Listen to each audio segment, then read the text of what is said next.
সাবেক খাদ্যমন্ত্রী কামরুল ইসলাম গ্রেফতার। ঢাকা ২ আসনের সাবেক সংসদ সদস্য ও সাবেক খাদ্যমন্ত্রী অ্যাডভোকেট কামরুল ইসলামকে গ্রেফতার করেছে পুলিশ। সোমবার রাতে রাজধানীর উত্তরা ১২ নম্বর সেক্টর থেকে তাকে গ্রেফতার করে ঢাকা মহানগর গোয়েন্দা পুলিশ এবং গোয়েন্দা পুলিশ তার অতিরিক্ত পুলিশ কমিশনার রেজাউল করিম মল্লিক বিষয়টি নিশ্চিত করেছেন। তিনি বলেন, সোমবার রাতে উত্তরা থেকে সাবেক খাদ্যমন্ত্রী কামরুল ইসলামকে গ্রেফতার করা হয়। তার বিরুদ্ধে হত্যাসহ ২৪টি মামলা রয়েছে। গ্রেফতারের পর তাকে মিন্টো রোডের ডিবি কার্যালয়ে আনা হয়েছে।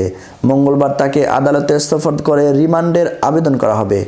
গত ৫ অগস্ট শেখ হাসিনা সরকারের পতনের পর থেকেই আত্মগোপনে ছিলেন কামরুল ইসলাম। কামরুল ইসলাম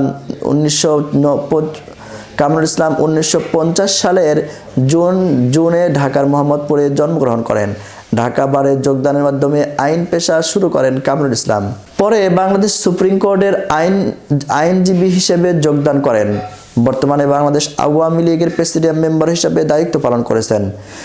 ২০০৮ সালে অনুষ্ঠিত জাতীয় সংসদ নির্বাচনে কামরুল ইসলাম ঢাকা ২ আসন থেকে অর্থাৎ সাভার, কেরানীগঞ্জ, কামরাঙ্গীরচর থেকে বাংলাদেশ আওয়ামী লীগের মনোনীত প্রার্থী হিসাবে প্রতিদ্বন্দ্বিতা করে বিজয়ী হন।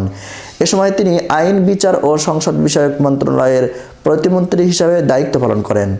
২০১৪ সালে অনুষ্ঠিত ১০ম সংসদ নির্বাচনে একই এলাকা থেকে বিনা প্রতিদ্বন্দ্বিতায় সংসদ সদস্য হিসাবে নির্বাচিত হন।